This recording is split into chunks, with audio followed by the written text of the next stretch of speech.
Hello बच्चों, तो कैसे हैं आप। तो स्वागत करते हैं आपका इस प्यारे से वीडियो लेक्चर में जिसमें मैं आपको बेसिक मैथ टूल्स पढ़ा रहा हूं। ठीक है, तो मैं फिर बोलता हूं, ये हमारा कोई चैप्टर नहीं है और हम इसे फिजिक्स में जितनी भी बेसिक हम मैथ्स पढ़ेंगे सबको फिजिक्स में यूज लेंगे 11th और 12th क्लास में। Clear.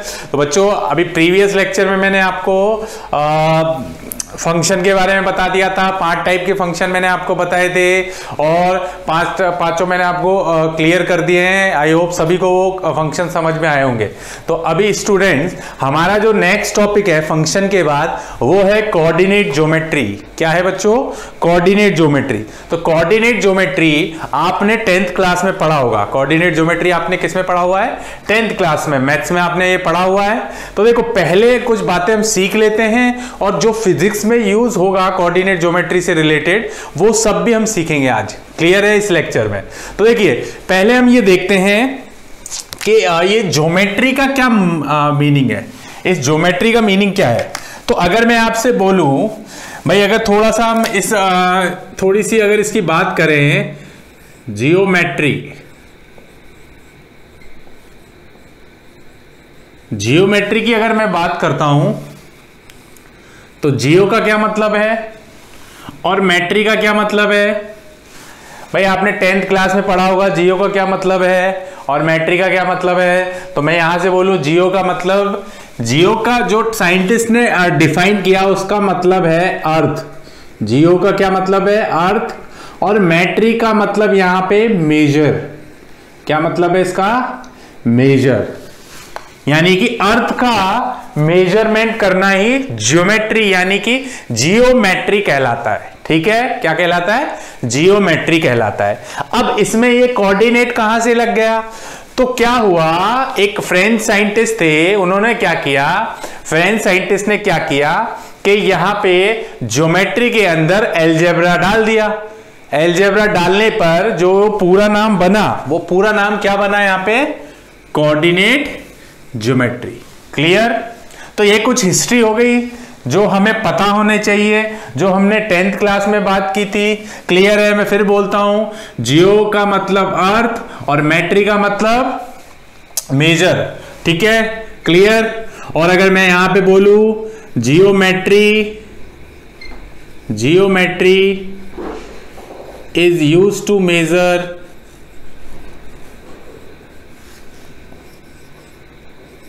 is used to measure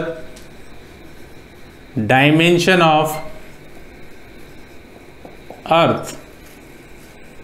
okay, तो इसीलिए ज्योमेट्री बनी, जियोमेट्री। क्लियर। और उसमें फ्रेंच साइंटिस्ट ने क्या किया, एलजेब्रा को डाल दिया। एलजेब्रा को डालने के बाद जो एक नया नाम बना उसी का नाम क्या है? Coordinate geometry. क्लियर है बच्चों। तो ये हमें बात याद रखनी है। क्लियर। तो इतनी सी बात मैंने आपको बता दी। तो ये तो कुछ हिस्ट्री हो गई। तो सबसे पहले जो हम जियोमेट्री मतलब कोऑर्डिनेट ज्योमेट्री में पढ़ते हैं वो है अपना टॉपिक, उसको बोलते हैं हम पोजीशन ऑफ पॉइंट। व्हाट?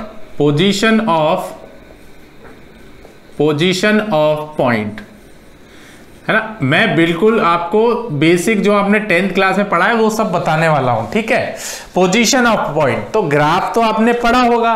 देखो, अब पोजीशन ऑफ किसी भी पॉइंट को हमें लोकेट करना हो तो हम उसको लोकेट कैसे करेंगे? फॉर सपोज आप ऐसा मान लीजिए बच्चों, फॉर सपोज आप एक काम कीजिए, यहां पे इस बोर्ड पे मैंने क्या किया, 2 एक्सिस ले लिए। एक एक्सिस वाई एक्सिस और एक एक्सिस क्या है? X axis. और मैंने क्या किया, ये एक्स एक्सिस है, ये क्या है अपना? Y axis. ठीक है, ये एक्स एक्सिस, ये पॉजिटिव एक्स एक्सिस, ये पॉजिटिव वाई एक्सिस। इसको क्या बोलते हैं हम? Negative X axis. और इसको क्या बोलते हैं हम? Negative Y axis. तो मैंने मान लो कोई पॉइंट बोल दिया, मान लो सपोज करो पी पॉइंट बोल दिया। मान लो मैंने पी पॉइंट बोल दिया और पी पॉइंट अगर मुझे लोकेट करना है पी पॉइंट को, तो आपको स्टूडेंट ये मैथ्स में पता होगा, इस ओ पॉइंट को हम बोलते हैं, क्या बोलते हैं इस ओ पॉइंट को? 0,0। क्या बोलते हैं इसको? 0,0। यानी x में भी 0 और y में भी 0। पर अगर मैं इसको बोलूं, इस पॉइंट को मुझे लोकेट करना है, मान लो ये x1, y1, क्या नंबर दे दिया मैंने इसका, x1 और y1। मैंने बोर्ड पे एक पॉइंट रखा, अब मुझे इस पॉइंट को लोकेट करना है, यानी इसका एड्रेस बताना है। तो एड्रेस कैसे बताएंगे? Very easy. अगर आप देखोगे यहां से देखोगे तो आपको ये दिखाई देगा, ये देखो यहां से चलेंगे धीरे धीरे, यहां आगे बढ़ेंगे तो किस में आगे बढ़ रहे हैं, x में बढ़ रहे हैं या y में? सर x में बढ़ रहे हैं। तो ये कौन सी पोजीशन हुई? ये वाली पोजीशन, इसको क्या बोलेंगे हम? x1 बोलेंगे। अब अगर मैं यहां से बोलूं, है ना, ये x में तो x1 चल रहे हैं, y में कितना चल रहे हैं? 0। तो क्या लिखेंगे इस कोऑर्डिनेट को? x1, 0। बात समझ आ रही है? पर अगर मैं यहां से बात करूं, यहां से इस पॉइंट से उस पॉइंट तक, तो किस में आगे बढ़ रहे हैं हम? y1 में आगे बढ़ रहे हैं। ठीक है, तो आप देखोगे यहां से कि यहां से आपने देखा ये x1, ये देखो यहां से ये x1 हुआ, ये x1 तो ये भी x1 ही होगा। क्लियर? आपने x1 का डिस्टेंस कहां से लिया? y एक्सिस से, और y1 का डिस्टेंस कहां से लिया? x एक्सिस से। बात समझ में आई? तो आपने एड्रेस पता कर लिया P पॉइंट का एड्रेस क्या? x1 और y1, यानी कि ओरिजिन से x1 और y1 पोजीशन पे। बात समझ आ रही है? इस तरीके से होता था ये, इस तरीके से। क्लियर है? तो ये आपको बात पता होनी चाहिए। अब देखो ये x1 क्या है? पॉजिटिव, क्योंकि इधर x एक्सिस पॉजिटिव है और इधर क्या है? y एक्सिस, ये पॉजिटिव, तो ये भी पॉजिटिव और ये भी पॉजिटिव। मान लो मैं कोई पॉइंट यहां मान लेता हूं, मान के चलो यहां पे कोई Q पॉइंट मान लिया। अब Q पॉइंट मैंने मान लिया तो इसके मैंने कोऑर्डिनेट क्या बना सकता हूं? अब आपको पता है इधर चलेंगे, मान लो सपोज करो इधर चलेंगे, तो मैंने ये चला, तो यहां पे मैं चला x2, कितना चला? x2 चला। पर x2 कैसा चला? मान लो सपोज करो x2 में ऐसा मान लेता हूं, इधर में चला x तो चला, पर ये x2 कैसा हुआ? माइनस का x2। ठीक है, फिर मैं यहां से चला इधर, तो ये कैसा हुआ? माइनस का कैसा? y2 हुआ। बात समझ आ रही है? ये तो माइनस का क्या हुआ? x2, है ना, ऐसे लिख लेना अभी तो y2, ये x2। तो यहां कोऑर्डिनेट को क्या लिखेंगे हम? माइनस का x2 और प्लस का कितना होगा? y2। माइनस का x2 और प्लस का कितना? y2। तो ये लो, इसका एड्रेस आपने पता कर लिया, क्योंकि आपको पता है इधर x एक्सिस नेगेटिव होता है और ऊपर की तरफ y एक्सिस पॉजिटिव होता है। अब मान लो मुझे किसी r पॉइंट पे निकालना हो, तो अब तो आप समझ ही गए होंगे। देखो इधर x एक्सिस में नेगेटिव, y एक्सिस में भी नेगेटिव, तो इसका एड्रेस क्या होगा? माइनस का x3 मान लेते हैं इस पोजीशन को, और इसको मान लेते हैं माइनस का y3। तो पोजीशन आपको दिख रही है इस तरीके से, है ना? ये बात समझ आ रही है आपको? थोड़ा सा मैं मार्कर चेंज कर लेता हूं, आपको क्रिस्टल क्लियर हो जाएगा। देखिए ये इस तरीके से, तो ये आपका R का एड्रेस हो गया, ये आपका किसका एड्रेस हो गया? Q का एड्रेस। ओके, अगर मुझे इसी तरीके से किसका एड्रेस बताना है, मान लो S का एड्रेस बताना है, तो S के लिए मैंने बोल दिया, आप देखो इधर x एक्सिस पॉजिटिव है, इधर y एक्सिस नेगेटिव है, तो ये क्या मैं ऐसा लिख सकता हूं? प्लस का x4 माइनस का y4। बात समझ में आ रही है? तो इधर से तो कितना हो जाएगा? ये इधर से तो हो जाएगा, इधर से होगा प्लस का x4 और नीचे से क्या होगा? माइनस का y4। बात समझ आ रही है? तो ये सब हमने सबके एड्रेस पता कर लिए। क्लियर है? यहां से ओरिजिन से यहां तक का जो एड्रेस है वो है माइनस का x3 माइनस का y3, यहां से यहां तक का एड्रेस है प्लस का x1। प्लस माइनस आपको पता है, इधर x एक्सिस पॉजिटिव लेते हैं, इधर y एक्सिस पॉजिटिव लेते हैं, इधर x एक्सिस नेगेटिव लेते हैं, इधर y एक्सिस नेगेटिव लेते हैं। ठीक है, तो ये एड्रेस भी आपको पता चला, x में तो नेगेटिव और y में पॉजिटिव। क्लियर? बात समझ आ गई? तो यही है पोजीशन ऑफ पॉइंट। किसी भी पॉइंट की हमें पोजीशन निकालनी है तो हम हमेशा उसको किससे गिनते हैं? ओरिजिन से गिनते हैं। ठीक है, तो इसके लिए कुछ मैथमेटिक्स के आपने फॉर्मूले पढ़े होंगे, है ना, बेसिक इंपॉर्टेंट फॉर्मूले। मैं स्टार लगा देता हूं, यहां पे स्टार लगा के लिख लेते हैं हम डिस्टेंस फॉर्मूला। डिस्टेंस फॉर्मूला,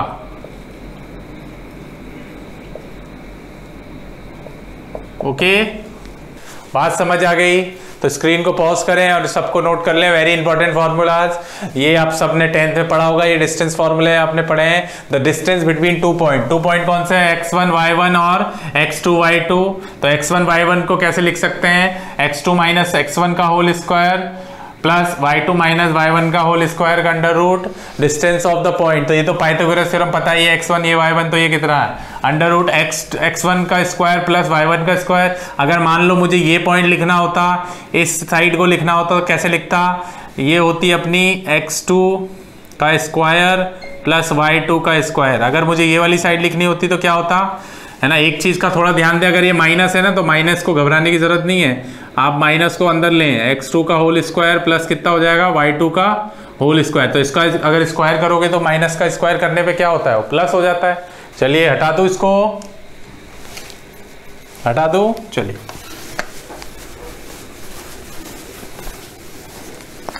चलिए, तो ये वाला हमने बता दिया, पोजीशन हमने पता कर लिया। आपने 10th क्लास में पढ़ा भी होगा ये सब, ठीक है? ये सब बेसिक आपको आना चाहिए। नेक्स्ट टॉपिक अपना इसी के अंदर, कोऑर्डिनेट ज्योमेट्री के अंदर। तो ये तीनों फॉर्मूले आपको याद होने चाहिए। वैसे पाइथागोरस थ्योरम से फॉर्मूला आपको याद है। आगे मैं आपको काइनेमेटिक्स में भी ये इस तरीके का कुछ पोजीशन वेक्टर बताऊंगा जब भी ये फॉर्मूला बताऊंगा। तो अभी जो बताया वो याद रखें। आगे है नेक्स्ट है अपना slope of line. B number डाल के लिखना आप, slope of line, slope of a line. Okay, तो देखो समझो इसको, स्लोप ऑफ अ लाइन। तो स्लोप ऑफ अ लाइन की अगर बात करें तो मान लो इस तरीके से, एक मिनट, मान लो एक पॉइंट दिया मैंने, ये ए पॉइंट है। ओके, अच्छा ए पॉइंट के कोऑर्डिनेट ले लिए x1 y1, ठीक, क्लियर। और एक पॉइंट ले लिया मैंने इधर बी पॉइंट, तो बी पॉइंट के कोऑर्डिनेट ले लिए x2 y2, क्लियर। बात समझ आ रही है? तो ये तो आपको दिख रहा है। तो यहां से तो क्या हो जाएगा, ये यहां से तो ये हो जाएगी क्या पोजीशन? x1, ये क्या हो जाएगी? y1, ठीक है। और यहां से ये क्या हो जाएगा? ये क्या हो जाएगा? x2, और ये क्या हो जाएगा? y2, ठीक है, क्लियर। तो अगर मुझे ये वाला ट्रायंगल लिखना हो, देखना ये वाला ट्रायंगल लिखना हो, तो ये वाला ट्रायंगल कैसे लिखेंगे? देख, मान लो इसकी एक मिनट, ए पॉइंट x1 y1 इधर ले लो, इस एंगल को थीटा ले लेता हूँ। तो इस थीटा एंगल को, ट्रायंगल को कैसे लिखेंगे? In right angle triangle. तो राइट एंगल ट्रायंगल क्या है, वो नाम क्या है उसका? ए, ये एंगल 90 डिग्री दिख रहा है, तो नाम ले लो बी, इस पॉइंट का नाम ले लो सी, बी सी ए। तो इसमें टेन थीटा क्या होगा पहले बताओ? ट्रिग्नोमेट्री फंक्शन मैंने बताया आपको। टेन थीटा को क्या होता है फॉर्मूला? परपेंडिकुलर। परपेंडिकुलर क्या है? थीटा के सामने वाली साइड, बी सी अपॉन क्या होगा? बी सी अपॉन कितना? बी सी अपॉन ए सी। तो बोलो यहाँ से बी सी अपॉन ए सी को क्या लिख सकते हैं हम? अब बताओ तो, बोलो बी सी अपॉन ए सी को, बी सी अपॉन ए सी को। देखो ये अपना कितना है, ये पूरा पूरा कितना है? ये y2, भाई यहाँ से लेकर यहाँ तक का कितना है? ये y2, यहाँ से लेकर यहाँ तक का कितना है? y1।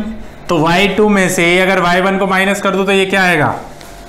y2 minus y1, easy.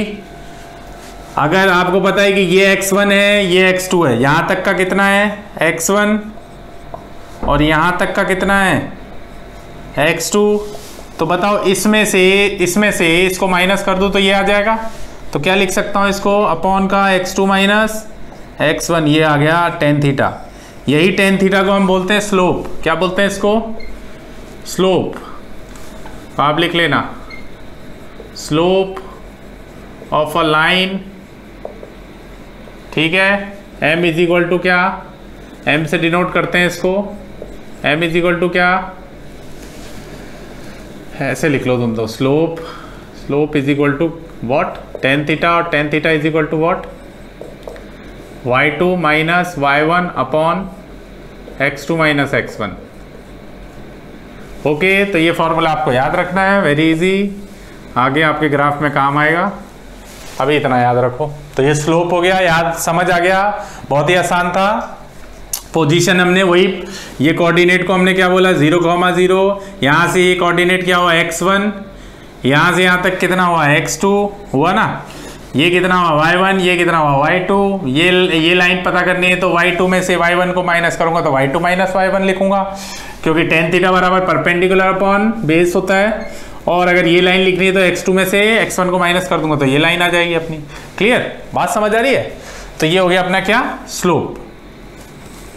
तो ये स्लोप की बात कर लिया अपन ने, ठीक है। अभी आगे लिखेंगे equation of straight line, next topic है। इसी के अंदर सी नंबर डाल के लिखेंगे आप क्या, equation of straight line, equation of,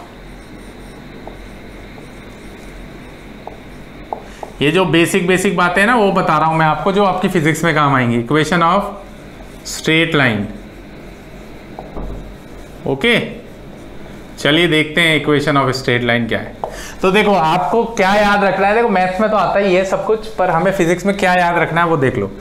यहाँ पे ना हमें एक फॉर्मूला याद रखना है। अब मैंने स्ट्रेट लाइन के लिए क्या बताया था, देखो पहले देखो y, नहीं ऐसा कुछ बताया तो था नहीं, y इज इक्वल टू, ऐसा लिखो mx प्लस सी, क्या लिखना है, y is equal to mx plus C. यही क्या है, इक्वेशन ऑफ क्या बोलते हैं इसको, स्ट्रेट लाइन। इतनी बात याद रखें, बाकी किसी झमेले में पढ़ने की जरूरत नहीं है आपको, ठीक है। अब देखो यहाँ पे जो m है ना बच्चों, इस m को बोलते हैं हम स्लोप, क्या बोलते हैं इसको, स्लोप बोला जाता है इसको। क्लियर। और ये जो c होता है ना, c, इसको बोलते हैं इंटरसेप्ट, क्या बोलते हैं इसको, इंटरसेप्ट। क्लियर। अब ये तो मैं क्वेश्चन से समझाऊंगा क्या स्लोप होता है, क्या इंटरसेप्ट होता है, क्वेश्चन किस तरह के होते हैं, ठीक है। क्लियर। तो देखो इक्वेशन ऑफ स्ट्रेट लाइन और कैसा ग्राफ बनता है वो भी बताऊंगा। ये क्लियर है, सभी को क्लियर ये? तो आप इसको नोट कर लेना, यही इक्वेशन ऑफ स्ट्रेट लाइन होती है। m यहाँ पे स्लोप होता है, c यहाँ पे क्या होता है, इंटरसेप्ट होता है, ठीक। अब चलो एक कोई क्वेश्चन लेते हैं, एक एग्जांपल लेते हैं, आपको समझ आएगा। एग्जाम्पल नंबर 1 लेते हैं, plot the graph if y is equal to, let suppose y is equal to, मान लो आप x plus 2, y is equal to ऐसा ले लो 3x प्लस 2, ऐसा मान लो, कोई भी मैंने इक्वेशन मान ली, इक्वेशन ऑफ स्ट्रेट लाइन। अब देखो कैसे पता करें कि सर ये इक्वेशन ऑफ स्ट्रेट लाइन है, पता कैसे करें, तो आपके दिमाग में यही फॉर्मूला छपा हुआ होना चाहिए, y is equal to mx plus C. तो देखो अब कंपेयर करो, मैं ना इसको ब्लू मार्कर से लिखता हूं जिससे आपको समझ आए। हमारे पास क्या थी equation of straight line, mx plus C, इसको याद रखें बस, है ना। तो देखो m क्या है, यहाँ पे m क्या चीज है, इसको बोलते हैं हम स्लोप, क्या बोलते हैं, स्लोप बोलते हैं। और c क्या चीज है बच्चों, इंटरसेप्ट। अभी ग्राफ से बताऊंगा, आपके सारे क्रिस्टल क्लियर हो जाएंगे कंसेप्ट, ठीक है। जितना फिजिक्स में यूज होगा उतना सब बताऊंगा मैं। तो देखो यहाँ पे पहली बात तो जो m है ना, वो m क्या है, देखो कंपेयर कर लो, m क्या है 3 प्लस का 3, ये भी ध्यान रखना पड़ेगा हमें। और c क्या है, c प्लस का 2, ये बिल्कुल ध्यान रखना पड़ेगा, प्लस और माइनस का। ओके, कर लिया। अब ग्राफ बनाना है हमें, ग्राफ बनाना है। तो देखो ग्राफ बनाना आगे काइनेमेटिक्स में सब काम आने वाला है। तो देखो ग्राफ बनाएंगे ना हम, तो क्या करेंगे, इस तरीके से हम ये x y एक्सिस और ये क्या डालेंगे हम, x एक्सिस। अब देखो एक चीज समझो, इसको तो क्या बोलते हैं हम, 0,0 बोलते हैं ना। अब देखो इंटरसेप्ट कितना है यहाँ पे, 2 है ना इंटरसेप्ट। तो हम क्या करते हैं बच्चों, यहाँ पे ना एक काम करते हैं, हम वो ले लेते हैं, सपोज करो मैंने ना एक काम करते हैं, ये अपनी वैल्यू m तो थी 3 और c कितना था 2, ठीक है। तो एक काम करते हैं, x की वैल्यू 0 ले लेते हैं। x की वैल्यू कितनी ले लेते हैं? 0। देखो y की वैल्यू कितनी आ रही है? x की वैल्यू 0 लेने पे देखो एक काम करते हैं, यहाँ पे ना इसके कोऑर्डिनेट डाल लेते हैं। ये होता है 1, ये होता है 2, ये होता है 3, ये होता है क्या 4। अब देखो स्ट्रेट लाइन पता है, एक सीधी रेखा, यही एक स्ट्रेट लाइन होती है। तो ये सीधी रेखा बनेगी नहीं बनेगी ग्राफ में, वो देख लेते हैं। ये ले लो 1, ये ले लो 2, ये ले लो 3 और ये ले लो 4 तक चलते हैं बस, है ना। ये कितना होता है नीचे -1, ये कितना होता है -2, -3, है ना। यहाँ पे ले लो आप -1, ये ग्राफ में तो सब होता ही है ना, पढ़ा होगा 10th क्लास में, -4, ठीक है। तो अब देखो जब मैं 0 रखूँगा ना 0, तो बताओ जब मैं 0 रखूँ इक्वेशन नंबर 1 में, तो मुझे बताओ इधर से इसको रफ कर दूँ मैं, इसको हटा दो, स्क्रीन को पॉज करके जरूर नोट कर लें। स्लोप बहुत आसान था, फॉर्मूला याद रखें, y2 - y1 upon x2 - x1। चल बात करें इधर, चलो हटा दो, इसको भी हटा दूं, चलो ओके। चलिए देखिए स्टूडेंट, तो यहाँ पे ना हमें क्या करना है, इस तरीके से ये लाइन तो है ही। तो अब एक बात बताओ मुझे, अगर मैं x की वैल्यू 0 रखता हूँ, फर्स्ट में मैंने मान लिया x की वैल्यू 0 रख के देखते हैं। तो x की वैल्यू अगर 0 रखूँगा तो बताओ y की वैल्यू क्या होगी? इक्वेशन 1 में 0 + 2 that is equal to 2 plus का 2 आएगी। आ रही है नहीं आ रही बात समझ में? दूसरी वैल्यू मैंने कितनी रखी, x की वैल्यू कितनी रखते हैं? 1 रख लेते हैं, है ना। आप चाहे तो -1 भी रख के देख सकते हो, कोई फ़र्क नहीं पड़ता। तो देखो अगर 1 रखेंगे तो ये कितना आएगा, 1 प्लस ये कितना, ये हो जाएगा 5 आ गया, काफ़ी बड़ी वैल्यू हो गई। थर्ड अगर मैं रखूँ तो x की वैल्यू 2 रख के देखता हूँ, तो और वैल्यू बड़ी हो जाएगी, 3 2 = 6 होता है, plus 2 that is equal to 8। और अगर मैं x की वैल्यू 3 रखता हूँ, कितनी रखता हूँ 3 + 3 रखता हूँ, तो y की वैल्यू कितनी आएगी, 3 × 3 होता है, 3 3 = 9 और 9 + 2 होता है 11। तो 3 तक रख लेते हैं, ठीक है। तो आपको ना एक चीज़ दिखाई दे रही है, जब x की वैल्यू 0 रखी ना तो y की वैल्यू कितनी आ रही है 2। तो ये x की वैल्यू कितनी रखी 0, तो y की वैल्यू कितनी मिली हमें, y की वैल्यू कितनी मिली देखो उधर 2 मिली ना, ये मिल गई एक वैल्यू। इसी को ना बच्चों अपन इंटरसेप्ट बोलते हैं, इसको क्या बोलते हैं, इसको बोलते हैं हम इंटरसेप्ट, है ना, यही इंटरसेप्ट होता है। समझ आ रही है बात, इसी को इंटरसेप्ट बोलते हैं। अब देखो x की वैल्यू 1 रखेंगे तो y की वैल्यू कितनी आ रही है, x की वैल्यू 1 रखने पे y की वैल्यू कितनी आ रही है, x की वैल्यू 1 है तो y की वैल्यू कितनी आ रही है, +4 या +5 आ रही है वैल्यू। ओहो, तो ये ग्राफ तो वैसे आपको पता ही है काफ़ी होता है, पर यहाँ जगह की कमी है थोड़ी सी, यहाँ 5 है ना, तो ये ऐसे चले जाएगा, ऐसे है ना। और देखो x की वैल्यू 2 रखेंगे तो कुछ ऐसा जाएगा, कुछ ऊपर तक जाएगा, है ना। तो ये कुछ स्ट्रेट लाइन बनेगी देखो इस तरीके से, है ना, क्योंकि 8 आएगा देखो ऊपर, 2 रखेंगे तो 8 कहीं यहाँ आएगा, 3 रखोगे तो 11 कहीं यहाँ आएगा। तो एक स्ट्रेट लाइन, अगर मैं और वैल्यू रख के देख लेता हूँ, जैसे मान लो मैंने x की वैल्यू -1 रख ली, तो -1 रखने पे कितनी आ रही है देखो तो, 3 × -1 + 2 दैट इज इक्वल टू -1। तो y की वैल्यू -1 आ रही है, x की वैल्यू -1 रखने पे y की वैल्यू भी कितनी आ रही है, ये वैल्यू आ गई, इधर से x से -1 इधर से -1। अगर मैं रखता हूँ कितनी, x की वैल्यू कितनी -2 रखो, तो y की वैल्यू कितनी आ रही है देखे तो 6 -6 + 2 दैट इज इक्वल टू -4। तो देख लो भैया, काम तो बन रहा है अपना, इस तरीके से इक्वेशन बनेगी अगर सही बनाओगे तो, है ना। समझ आ रही है बात? ओके, थोड़ा सही बनाना पड़ेगा अपने को डायग्राम। इस तरीके से बनेगी ये इक्वेशन, इस तरीके से ये इक्वेशन। तो ये एक स्ट्रेट लाइन बन जाएगी और इसमें इंटरसेप्ट कितना होगा? इंटरसेप्ट कितना है? कितना इंटरसेप्ट है? 2। ये 2 ही क्या है? इंटरसेप्ट है। और इक्वेशन बन रही है स्ट्रेट लाइन, तो y इज इक्वल टू क्या इक्वेशन थी? 3x + 2। कितनी थी? 3x + 2। क्लियर? तो नोट करें, स्क्रीन को पॉज करें। काफ़ी बड़ा ग्राफ बन गया है, मुझे समझ लग रहा है सबको समझ आ ही गया होगा। ठीक है, तो स्क्रीन को पॉज करके नोट कर लें। ओके, चलिए अगला कराएं। चलिए तो देखिए आगे एक और हम क्वेश्चन ले लेते हैं, एक और एग्जांपल ले लेते हैं। स्क्रीन को पॉज करके जरूर इसको नोट करें।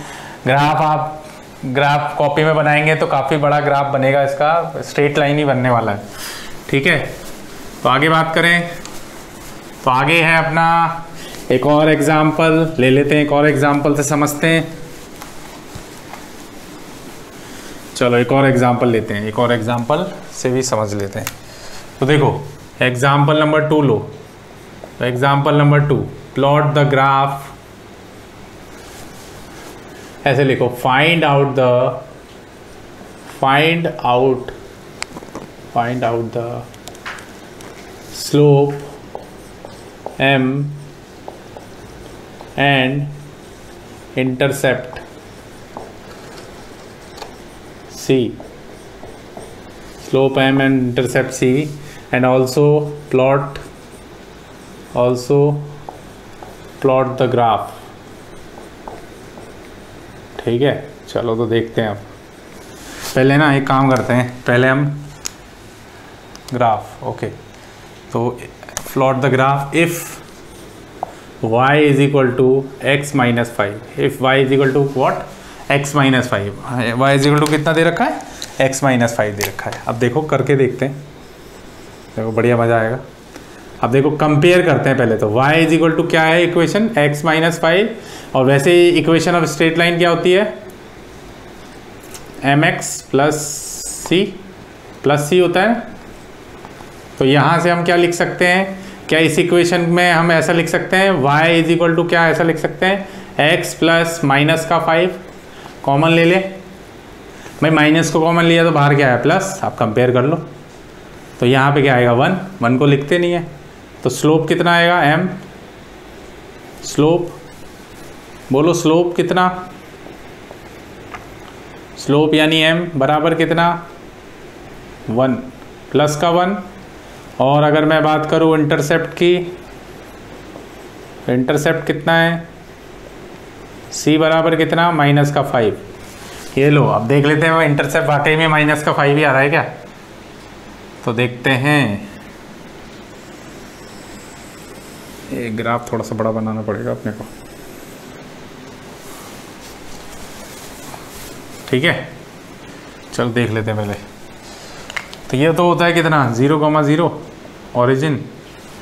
तो देखो वैल्यू रख के देखते हैं। चलो यहाँ से ना पहले वैल्यू रखो, x इज इक्वल टू 0 रखो। सबसे पहला काम तो यही करना है। x इज इक्वल टू 0 रखेंगे तो y इज इक्वल टू कितना आएगा? बोलो तो सही। y इज इक्वल टू कितना? -5। दूसरा x इज इक्वल टू क्या रखें? 1 रखते हैं। तो y इज इक्वल टू कितना आएगा? 1 रखेंगे तो 1 - 5 दैट इज इक्वल टू -4। फिर रखो third, x is equal to रखो भैया +2। तो y इज इक्वल टू कितना आएगा? 2 - 5 दैट इज इक्वल टू -3। और रखो x इज इक्वल टू 3। तो y इज इक्वल टू कितना आएगा बताओ? y इज इक्वल टू आएगा 3 - 5 दैट इज इक्वल टू -2। तो बस बन गया ग्राफ। देखो इस पे रखो सारी वैल्यू 0,0।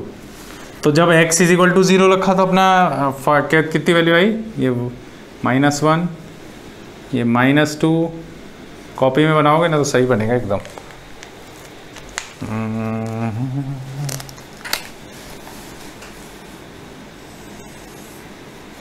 ठीक है, ये कितना होगा, माइनस का 3, माइनस का 4, माइनस का 5। ठीक है, तो देख लो x बराबर 0 रखा तो कितना आया, y बराबर 5। तो यही क्या कहलाएगा अपना, इसी को क्या बोलेंगे, इंटरसेप्ट। इंटरसेप्ट कितना है, c बराबर, डायरेक्ट लिखो क्या, c बराबर कितना, -5, ये आ रहा है इंटरसेप्ट। ठीक है, अब चेक करते हैं, x बराबर 0 रखा तो -5, x बराबर 1 रखा तो कितना, -4, x बराबर 1 रखने पे कितना आया, -4। तो देखो 1, यहाँ पे मैं इसको 1 दे देता हूँ, ये है 1 + 1, ये है 2, ये है 3 और 4। ठीक, तो 1 रखने पे कितना आया, 1 रखने पे कितना आया, -4। तो ये -4 यहाँ कहीं आ जाएगा, इधर से ऐसे, है ना, इस तरीके से। फिर 2 रखने पे कितना आया, -3। तो 2 रखने पे कितना आया, इंटरसेप्ट तो आपको पता चल ही गया है, मैं यहाँ पे रखता हूँ। 2 रखने पे कितना आया,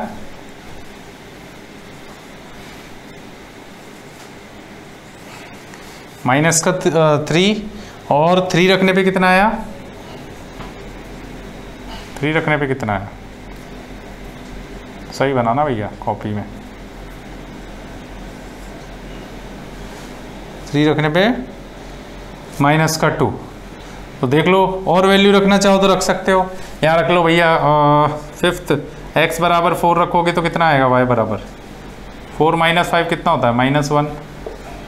और देख लो 6, एक लास्ट और देख लो, x बराबर 5 रखोगे तो कितना आएगा, y बराबर 0 आएगा, 5 - 5 0। देख लो x बराबर 4 रखने पे कितना आया, 4 रखने पे ना -1 आया, इस तरीके से, है ना, ऐसा ही बनाना है थोड़ा सा, है ना। और 5 रखने पे कितना आया, 5 रखने पे ना ये अपना आया, यहाँ ले लो, देखो ये स्ट्रेट लाइन बनेगी। समझ आ रही है बात, कॉपी में बनाओगे तो बिल्कुल स्ट्रेट लाइन बनेगी। क्लियर, तो ये स्ट्रेट लाइन क्या होगी, y = कितना, x - 5, where c is the slope and m is the, where c is the intercept and m is the slope। Slope कितना है, +1, और इंटरसेप्ट कितना है अपना, -5। तो स्क्रीन को पॉज करें और इसको नोट कर लें आप फटाफट। ठीक है, चलिए एक और लास्ट क्वेश्चन कर लें। चलो तो हटा दो इसको, क्लियर है सबको। तो ये इस तरीके से आप किसी भी स्ट्रेट लाइन का ग्राफ प्लॉट कर सकते हैं। हटा दूं, ओके। चलिए बात समझ आ गई सबको।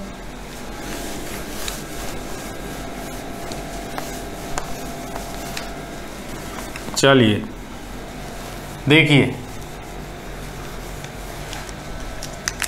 बच्चों, find out the slope M and intercept. तो ऐसा समझ लें आप, यहाँ पे ले लें y = अब की बार ले लें 2x + 3। कितना ले लें, 2x + 3। क्लियर, 2x + 3 लिया, करो तो देखें। सबसे पहला काम क्या करेंगे हम, सबसे पहला काम हम ये करेंगे कि हम ना यहाँ पे x कंपेयर कर लेते हैं। y = कितना है, 2x + 3। तो देखो y = इक्वेशन क्या होती है स्ट्रेट लाइन की, mx + 3c। तो m क्या होगा, m है अपना स्लोप, स्लोप कितना है 2 + 2, और c कितना है अपना +3। ठीक है, इसको बोलते हैं स्लोप, और इसको क्या बोलते हैं हम, इंटरसेप्ट। अब तो आ ही गया होगा समझ में। चलो ग्राफ बना ले। चलो पहले वैल्यू रखते हैं, यहाँ पे रखते हैं वैल्यू, फिर ग्राफ बनाएंगे। चलो पहले रखते हैं x बराबर कितना, 0 रखते हैं। x बराबर 0 पे y बराबर कितना,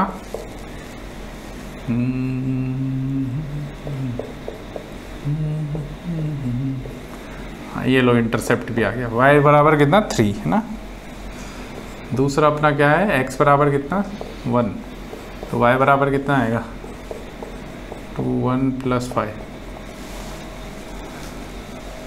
ठीक है, तो ये कितना होगा, पिछले जैसा ही क्वेश्चन है 5।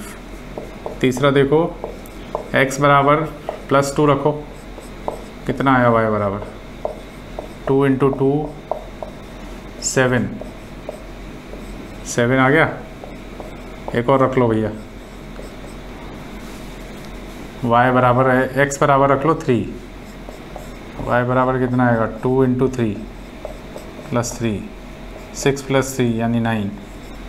बहुत है यार 3। इसमें यहाँ पे हम क्या करेंगे, ग्राफ बनाएंगे। बनाओ तो ग्राफ ना ऐसे बनेगा अपना।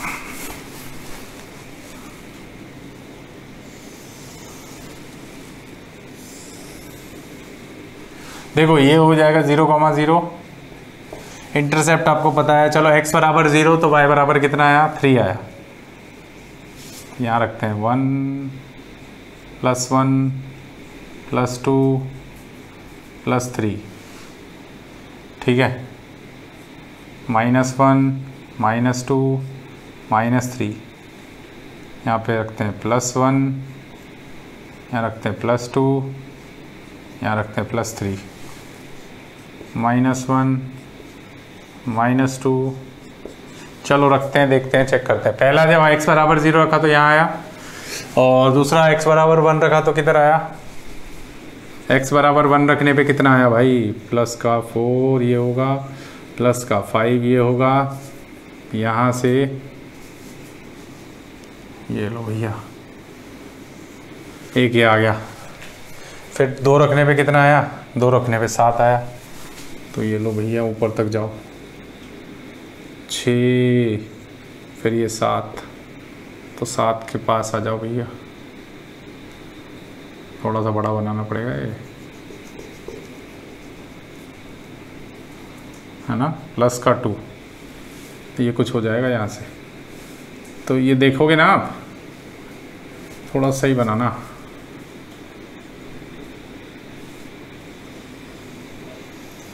इस तरीके से बनेगा ये। समझ आ रही है बात? यहाँ बना लेना इसको 7 को, +7, ये इस तरीके से हो जाएगा। ठीक, तो इस तरीके से आप वैल्यू बना सकते हो। ये कोऑर्डिनेट तो हुआ कितना, इसको लिख सकते हैं 0,3, इसको क्या लिख सकते हैं कि कितना आया था 1,5, और ये कॉमा ये कितना आया था 2,7, आगे हो जाएगा 3,9 जो कि हमने निकाला हुआ है। तो ये लाइन कैसी लाइन बन रही है, straight line where c is the intercept and m is the slope. तो y बराबर हम क्या रख सकते हैं 2x + कितना 3, ये लाइन बराबर कितना 2x + 3। तो ये एग्जाम्पल सबको आ गया होगा समझ में, तो स्क्रीन को पॉज करें, उसको नोट कर लें। ठीक है, स्क्रीन को पॉज करें, उसको नोट कर लें।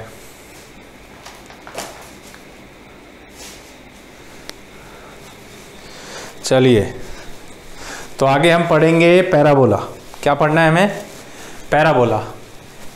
ठीक है बच्चों, तो अगला टॉपिक है अपना कोऑर्डिनेट ज्योमेट्री का। जो लास्ट टॉपिक है अपना वो क्या है, जो हमें पढ़ना है वो है अपना पैराबोला। तो ये पैराबोला भी यूज होता है, कैसे बताते हैं अभी आपको।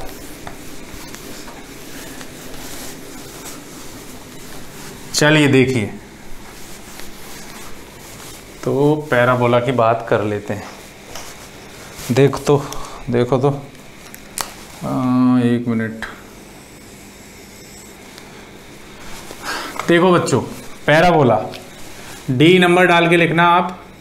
पैराबोला को हम बोलते हैं क्वाड्रेटिक इक्वेशन, ब्रैकेट में लिख लेना क्वाड्रेटिक इक्वेशन। तो क्वाड्रेटिक इक्वेशन अलजेब्रा में बता दी थी मैंने, इक्वेशन। ठीक है, तो क्वाड्रेटिक इक्वेशन क्या बताई थी, तो हमें पता है एज वी नो, दूसरे मार्कर से लिखते हैं, चलो इससे लेता हूं की बार। एज वी नो जैसा कि हमें पता है क्वाड्रेटिक इक्वेशन क्या होती है। अगर मैं y = क्या लिखूं, ax² + bx प्लस सी, यही क्वाड्रेटिक इक्वेशन होती है where A is not equal to 0। ये मैंने लेक्चर नंबर 1 में बताया था आपको। ए अगर 0 हो जाएगा तो ये कैसी इक्वेशन बन जाएगी? Linear equation. ठीक है, अब ध्यान दें, अगर if b is equal to 0 and c is equal to 0, then the equation become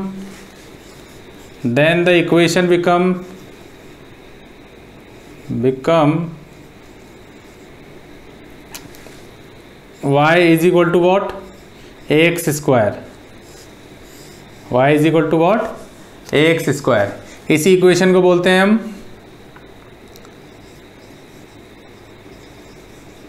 parabola, symmetry parabola, equation of symmetry parabola. पोला नहीं, पैराबोला। तो ये पैराबोला याद रखना है आपको। देखो अब इसके ग्राफ कैसे कैसे बनते हैं वो मैं आपको बताते हुए चलता हूँ बच्चों। तो अब ध्यान देना, थोड़ा सा आप इस पे नज़र रखना। देखो पहले अगर मैं लेता हूँ, ध्यान देना, b और c को 0 कर दिया। अगर मैं y इज इक्वल टू लेता हूँ प्लस का ax स्क्वायर, ठीक है, क्लियर। तो y की वैल्यू जो होगी ना, ऐसे लिखना, y की वैल्यू a के साइन के ऊपर डिपेंड करेगी। ठीक है, ए के साइन के नहीं, ए के 47 मत लिखना, ए के फाइन के ऊपर डिपेंड करेगी। ओके, करेगी।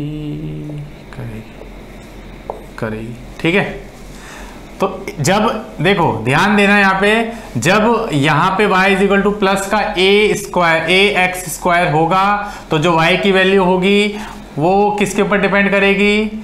a के साइन के ऊपर। ठीक है, कैसे? देखो इस तरीके से अपना ग्राफ बनेगा। जो ग्राफ बनेगा ना सिमेट्री, वो इस तरीके से पैराबोला होता है। ठीक है, तो ग्राफ कैसा बना? पैराबोला। और आप देखोगे ना ये वर्टेक्स होगा, तो इसको बोलते हैं हम पैराबोला ओपन अप। क्या बोलते हैं इसको? पैराबोला ओपन अप, ऊपर की तरफ, ऊपर से खुला हुआ है ना, कटोरी होती है ना उस टाइप से। समझ आ रही है बात? तो ये y इज इक्वल टू क्या हो जाएगी इक्वेशन यहाँ पे? प्लस का ax स्क्वायर।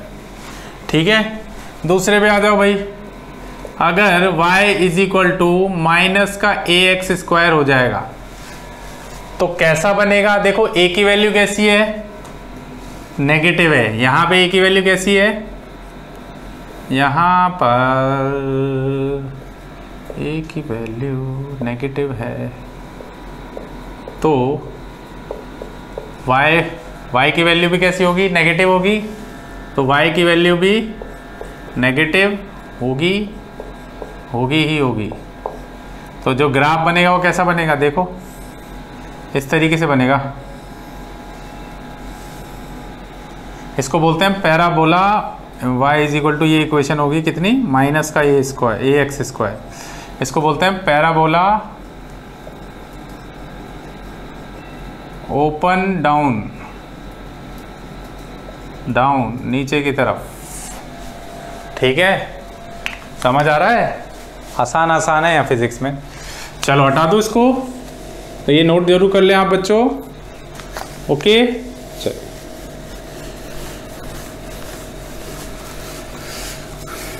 चलो नेक्स्ट देखो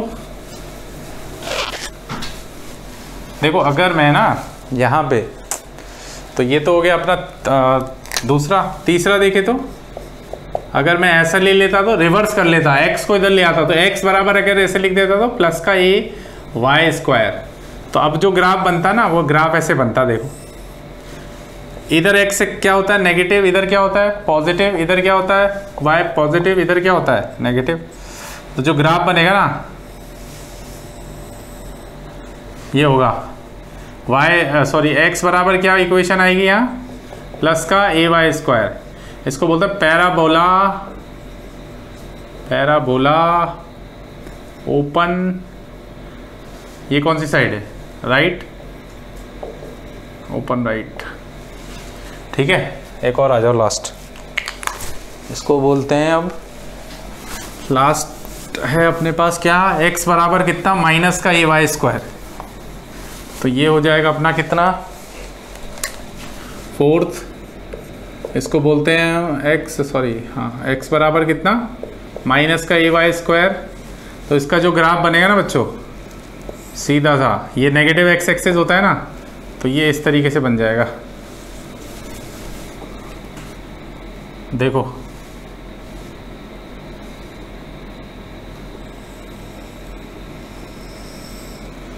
है ना, इसको बोलते हैं हम पैराबोला ओपन लेफ्ट। इक्वेशन क्या बनेगी, x बराबर कितना, माइनस का ay²। ये लो, ये तो पता ही है पॉजिटिव x एक्सिस होता है, ये पॉजिटिव y एक्सिस होता है, ये नेगेटिव y एक्सिस, तो ये सब तो याद है तुम्हें। देखो इसी डी पार्ट में अगर हम देखें, अगर ये equation y is equal to क्या थी, ax², इंपॉर्टेंट है ना, ये ध्यान रखना, स्टार डाल के लिख लेना इसको, very important, ax² plus bx plus c हो, तो ना हमें क्या करना है, अगर नहीं c 0 हो जाए तो यहाँ से अपने पास इक्वेशन क्या आएगी, अगर ये c 0 हो जाए ना तो y इज इक्वल टू अपने पास इक्वेशन आएगी ax² प्लस bx, है ना। इस इक्वेशन को बोलते हैं हम असिमेट्रिक पैराबोला, असिमेट्रिक पैराबोला है ना बच्चों, तो इसको बोलते हैं असिमेट्रिक पैराबोला। इतनी बात याद रखें, ठीक, क्लियर। अब देखो इससे ना हमें फॉर्मूला बनाना है, तो फॉर्मूला कैसे बनाना है वो मैं आपको बता देता हूँ। देखो असिमेट्रिक पैराबोला हो गया। अब देखो आपको ना ये y है ना, जो y इज इक्वल टू कितना आएगा, ax² प्लस कितना bx, ठीक है। तो आपको क्या करना है, इस y को ना डिफरेंशिएट कर देना है ना। अब ये आपके दिमाग में आएगा, सर ये नई चीज़ कहाँ से आ गई, आपने डिफरेंशिएशन कहाँ से बता दिया। तो डिफरेंशिएट विद रिस्पेक्ट टू, इसको लिख लेना equation 1 with respect to x। अब सारी चीज़ मैं बताता हूँ। अब देखो बच्चों, यहाँ पे ये जो डिफरेंशिएशन है, मैं इसके बाद ही कोऑर्डिनेट ज्योमेट्री के बाद आपका जो नेक्स्ट टॉपिक आएगा वो डिफरेंशिएशन कैलकुलस जो मैंने बताया था वही पढ़ाऊंगा मैं आपको। अब देखो डिफरेंशिएशन में ना क्या होता है, कुछ फॉर्मूलाज होते हैं, वो मैं आपको बताऊंगा। आप जब वो फॉर्मूला सीख जाओगे तो आपको ये सब बातें क्लियर हो जाएंगी। अभी मैं जैसा बोल रहा हूँ वैसा आप समझें। दो चीज आप समझें कि आपको मैंने प्रीवियस लेक्चर में दो तरह के वेरिएबल बताए थे। एक तो बताया था इंडिपेंडेंट वेरिएबल, इंडिपेंडेंट वेरिएबल जो कि किसी के ऊपर डिपेंड ना करे, और दूसरा बताया था मैंने डिपेंडेंट वेरिएबल जो कि किसी दूसरे वेरिएबल के ऊपर डिपेंड करे। वही कैसा वेरिएबल है, डिपेंडेंट वेरिएबल। तो मैं यहाँ पे अगर बात करता हूं y की, तो y कैसा, क्या y x के ऊपर डिपेंड कर रहा है? बिल्कुल डिपेंड कर रहा है, यानी y is a dependent variable. y कैसा वेरिएबल है? डिपेंडेंट, है ना, समझना है इस बात को, डिपेंडेंट वेरिएबल। ये बात तो आपको पहले से आती है। इसको बोलते हैं डिपेंडेंट वेरिएबल। x को क्या बोलते हैं हम? इंडिपेंडेंट वेरिएबल, क्योंकि जो x है ना वो x किसी के ऊपर डिपेंड नहीं कर रहा। इंडिपेंडेंट वेरिएबल, बात समझ आ रही है? तो ये इंडिपेंडेंट वेरिएबल हो गया। यानी कि जब जब हम x की वैल्यू यहां पुट करेंगे, मान लो x की वैल्यू 1 पुट करी तो क्या हमें y की वैल्यू मिल जाएगी? बिल्कुल मिल जाएगी। x की वैल्यू अगर 2 रखी तो क्या हमें y की वैल्यू मिलेगी? बिल्कुल मिलेगी। यानी कि जब जब हम x की वैल्यू पुट करेंगे तो हमें किसकी वैल्यू मिलेगी? y की वैल्यू। तो याद करो, मैंने शुरुआत में एक एग्जाम्पल भी बताया था आपको, मशीन वाला। उसी मशीन को आप समझ सकते हो कि उसमें जब जब आप x की वैल्यू डालोगे आपको तब तब y की वैल्यू मिलने वाली है। क्लियर? तो हमें पहला काम यहाँ क्या करना है? डिफरेंशिएशन करना है। अब देखो डिफरेंशिएशन में क्या होता है वो मैं आपको थोड़ा सा बता देता हूँ। देखो ये जो y है ना, y को हमें क्या करना है? मिनिमम करना है। y को क्या कर देना है? मिनिमम। तो y को जब मिनिमम करते हैं ना हम, तो y को मिनिमम करने के लिए हम उसको डिफरेंशिएट कर देते हैं। dy/dx इज इक्वल टू 0, ऐसा कर देते हैं। ये डिफरेंशिएशन का साइन होता है, d/dx, इसको डिफरेंशिएशन बोलते हैं हम। y को, तो यहाँ से ना अब कुछ भी दिमाग मत लगाना है ना, ये d upon D X, Y कितना है अपने पास ए एक्स स्क्वायर प्लस कितना है B X is equal to क्या हो जाएगा 0। अब आगे चल के जब मैं आपको जब नेक्स्ट लेक्चरों में बताऊंगा डिफरेंशिएशन, तो मैं एक फॉर्मूला बताऊंगा ऐसे d upon D x x की पावर n, ठीक है। तो मैं एक फॉर्मूला आपको बताऊंगा, तो इसका जो फॉर्मूला होता है ना वो होता है n इंटू एक्स की पावर n-1, ठीक है। ये आपको एक फॉर्मूला बताने वाला हूं मैं, n इंटू एक्स की पावर n-1। जैसे अभी इतना समझ लो, नहीं तो लास्ट में एक फॉर्मूला बनेगा उसको याद कर लेना, बाकी मैं सब कहानी आपको बताने वाला हूं। ये एक फॉर्मूला मैं आपको नेक्स्ट लेक्चर में बताऊंगा डिफरेंशिएशन में। एक्स की पावर n का डिफरेंशिएशन क्या होता है, n इंटू एक्स की पावर n-1।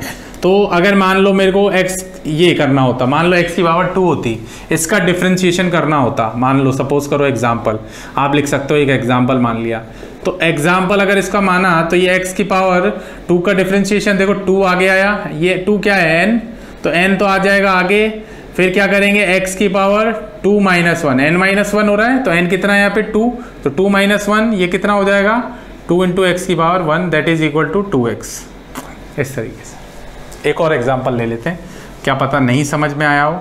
अगर मैं बोलूँ x की पावर, मान लो x की पावर 3 ले लेता हूँ, तो इसका डिफरेंशिएशन करना है मुझे, तो क्या करना होगा, देखो n की जगह अब क्या है 3 आगे आएगा, 3 माइनस 1 हो जाएगा, ये कितना हुआ 3 इंटू एक्स की पावर 2, ऐसे करना है अपने को, बस सिंपल। तो देखो यहाँ पे जो इसका डिफरेंशिएशन होगा तो हम क्या लिखेंगे, d अपॉन डी एक्स ए एक्स स्क्वायर, देखो ये d अपॉन डी एक्स इससे इंटू होगा एक्स स्क्वायर, फिर ये d अपॉन डी एक्स इससे इंटू होगा, तो ये हो जाएगा d अपॉन डी एक्स है ना into B X is equal to 0, ठीक है। तो ये आप नोट जरूर कर लेना रफ में, बाकी आपको डिफरेंशिएशन में सिखा दूंगा।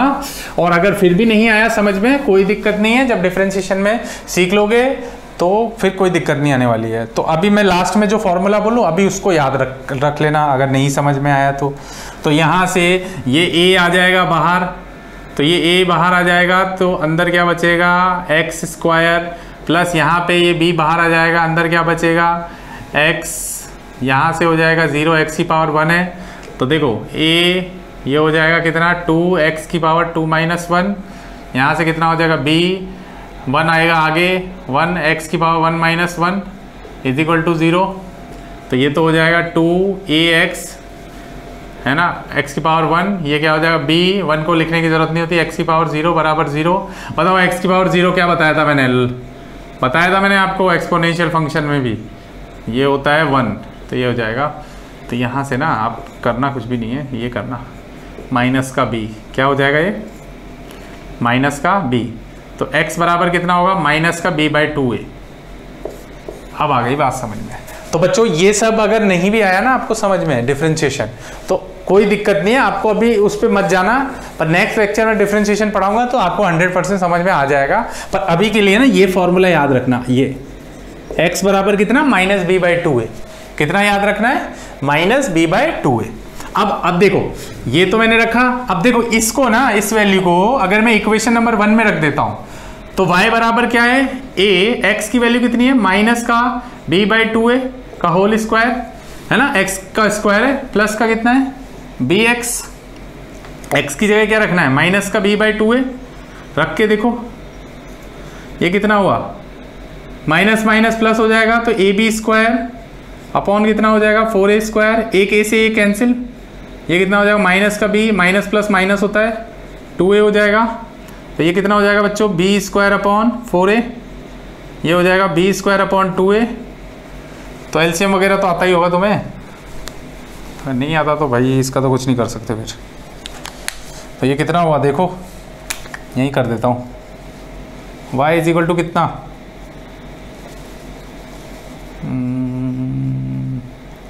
4a is the LCM, b square minus का 2b स्क्वायर, ये कितना हो जाएगा y बराबर कितना माइनस का b स्क्वायर अपॉन 4a।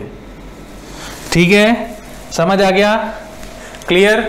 तो ये अपने पास x और y की वैल्यू मिल गई क्या वैल्यू, एक तो x की वैल्यू कितनी मिली, माइनस का b/2 है। हम बात कर रहे हैं अभी किसकी, असिमेट्रिक पैराबोला की। किसकी बात कर रहे हैं, असिमेट्रिक। जब c बराबर क्या ले लिया हमने, 0, और अगर c बराबर 0 नहीं भी हो तो भी वो असिमेट्रिक ही पैराबोला बोला जाता है उसको। तो अभी इसको नोट कर ले आप। चलो अभी देखो, हमें अगर ग्राफ बनाना है ना बच्चों, तो ग्राफ कैसा बनेगा वो समझ लो। देखो इस तरीके से ग्राफ बनेगा। अभी देखो यहाँ पे ना अपने पास कितनी वैल्यू आई थी पहले वो देख लेते हैं। देखो x की वैल्यू कितनी आई थी, ये तो 0,0 होता ही है। अब देखो ये एक्सिस प्लस x एक्सिस होता है, ये एक्सिस कैसा होता है, माइनस एक्सिस, ये कैसा होता है प्लस, ये कैसा होता है माइनस।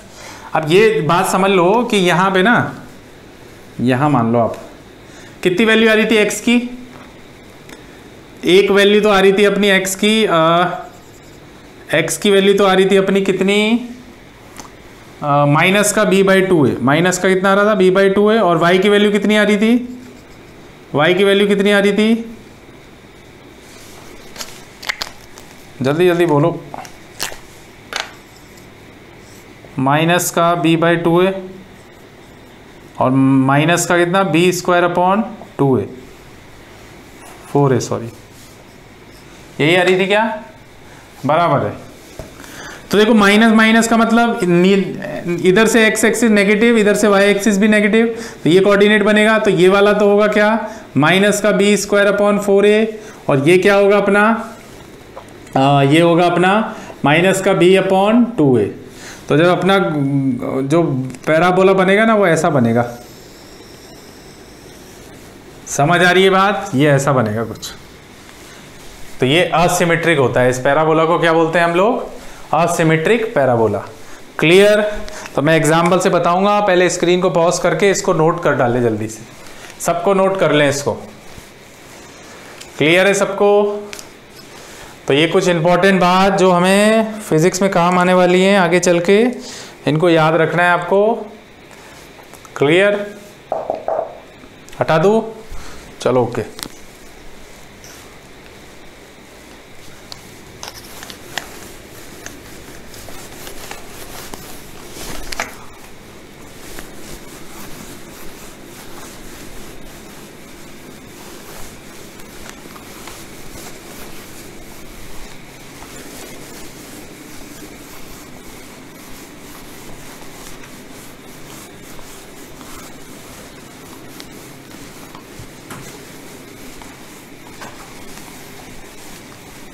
चलिए बात समझ आ गई आपको।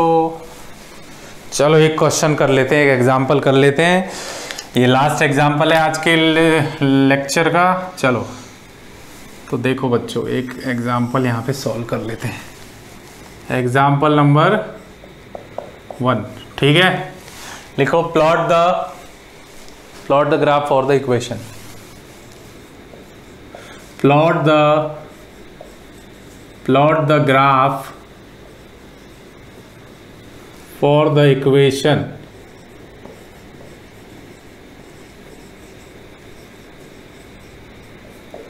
plot the graph for the equation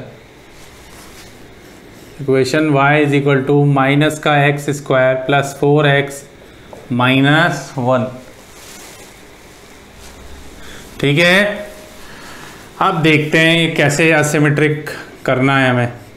तो सबसे पहले काम क्या करेंगे, हम कोफिशिएंट देख लेंगे। देखो y इज इक्वल टू क्या इक्वेशन है, माइनस का x स्क्वायर प्लस का 4x माइनस का 1। a की वैल्यू कितनी है, देखो a की वैल्यू कितनी है, बोलो a कितना है, माइनस का 1, क्योंकि x स्क्वायर की कोफिशिएंट कितना है, -1। b की वैल्यू कितनी है, प्लस का 4। c की वैल्यू कितनी है, -1। ठीक है ना। एक एग्जाम्पल बताऊंगा, जितने भी क्वेश्चन होंगे सब सॉल्व हो जाएंगे एक ही एग्जाम्पल को समझने पे। अब हमें पहला काम क्या करना है, x निकालना है। क्या निकालना है, x निकालना है। ठीक है, क्या निकालना है हमें, x निकालना है। तो x कैसे निकाले, x के लिए फॉर्मूला बताया था -b/2a, ये वाला फॉर्मूला यूज लेना है, बताया था मैंने अभी पिछले इसमें असिमेट्रिक पैराबोला में। तो बस निकाल लो। b की वैल्यू कितनी है, +4, तो प्लस रखो 2। a कितना है अपना, माइनस का 1, माइनस माइनस हो गया प्लस, 2 2 जा होता है 4, तो x की वैल्यू कितनी आएगी, 2 आ जाएगी, ये लो।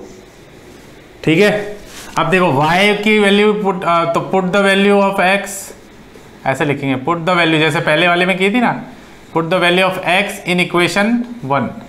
इक्वेशन 1 में रखते हैं, देखे तो y is equal to X की वैल्यू कितनी है, माइनस, माइनस तो आएगा 2 का स्क्वायर प्लस 4 इंटू 2 माइनस 1, देखे तो माइनस का 4 प्लस का 8 माइनस का 1, ये कितना होगा,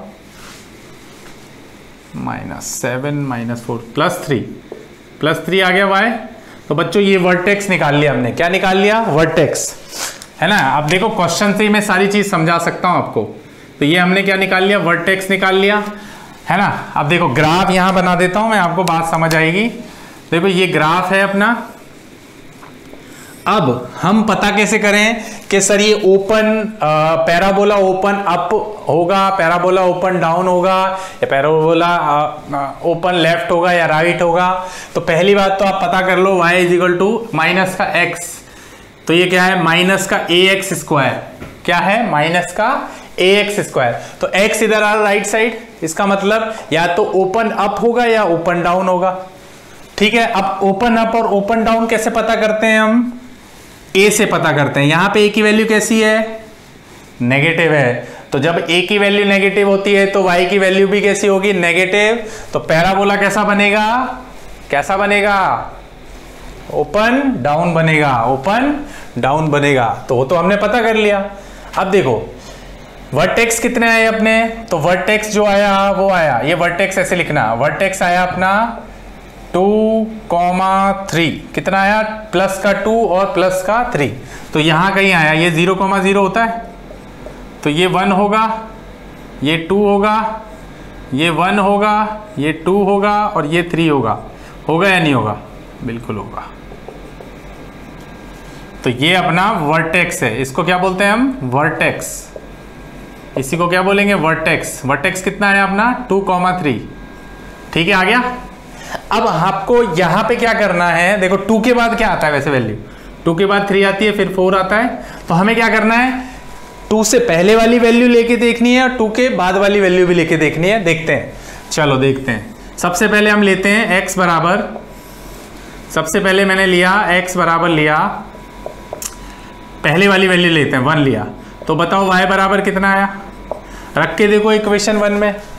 यहाँ पे x की वैल्यू 1 ली तो ये हो गया 1, माइनस का 1 का स्क्वायर प्लस 4 इंटू 1 माइनस का 1, देखो तो ये हो जाएगा माइनस का 1 का स्क्वायर 1 होता है, प्लस का 4 माइनस 1 प्लस का 3, तो ये हो जाएगा कितना, प्लस का 2। y की वैल्यू कितनी आई, +2 आ गई। दूसरी वैल्यू लेके देखो, x की वैल्यू 0 लेके देखते हैं, देखो तो y की वैल्यू कितनी आएगी, 0 -1, ये लो -1 आ गई y की वैल्यू। देखते हैं अब यहाँ पे भी, तो इधर वाली वैल्यू लेके देख ली हमने, और अगर वैल्यू लेना चाहो तो x की वैल्यू -1 भी ले सकते हो। अब ये 2 के इधर वाली वैल्यू भी लेके देखते हैं, कितनी आ रही है इधर वाली वैल्यू, x बराबर 3, कितना, प्लस का 3 है, ये प्लस का 3 है ना, तो x बराबर कितना ले बच्चों, प्लस का 3 लेके देखते हैं। y बराबर कितना आता है, माइनस का प्लस का 3 स्क्वायर, फिर कितना था, प्लस का 4 इंटू 3 -1, चेक करते हैं y बराबर कितना, माइनस का 9, देखे तो 12 -1 9, ये हो जाएगा प्लस का 11 और 2 आ गया, तो x की वैल्यू 3 रखी तो ये 2 आ गया। देखो पहले x बराबर 1 रखा तो कितना आया, y की वैल्यू 2 आई, x बराबर 1 रखा तो y की वैल्यू कितनी आई, 2 आई। x बराबर 0 रखा तो x बराबर 0 रखने पे y की वैल्यू कितनी आई, -1 आई, है ना। 0 रखने पे कितनी वैल्यू आई, -1, ये हो गया, है ना। ये तो है ही नहीं कुछ। x बराबर 0 रखने पे y की वैल्यू -1, x बराबर 3 रखने पे कितनी आई वैल्यू, 2 आई। तो ये x बराबर 3 रखने पे वैल्यू कितनी आई, 2 आ गई, ये हो गया। फिर 4 रखने पे देखते हैं, एक और लास्ट वैल्यू लेके देखते हैं, फिर सारा दूध का दूध पानी का पानी हो जाएगा। ये देखो y इज इक्वल टू कितना, -4 का स्क्वायर प्लस 4 इंटू 4 -1, ये कितना होगा, माइनस का 16 प्लस का 16 -1, 16 से 16 कैंसिल, -1। y की वैल्यू कितनी आई? -1 आ गई ही। तो -1 का मतलब यहाँ कहीं आएगा, ये इधर से। ये देखो, अब देख लो यहाँ से ये बन गया पैराबोला। क्या बन गया?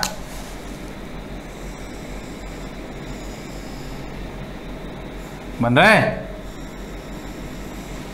बन रहा है क्या पैराबोला? भाई ग्राफ में बनाओगे तो पैराबोला ही बनेगा। कैसा पैराबोला है ये? Asymmetric parabola. क्या बोलते हैं इसको? असिमेट्रिक। असिमेट्रिक की स्पेलिंग गलत लिख दी। इसको बोलते हैं हम असिमेट्रिक पैराबोला। ओके बच्चों, ये याद रखना है अपने को। ठीक है, क्लियर? ओके, तो स्क्रीन को पॉज कर लो और इसको फटाफट से नोट कर लो आप लोग।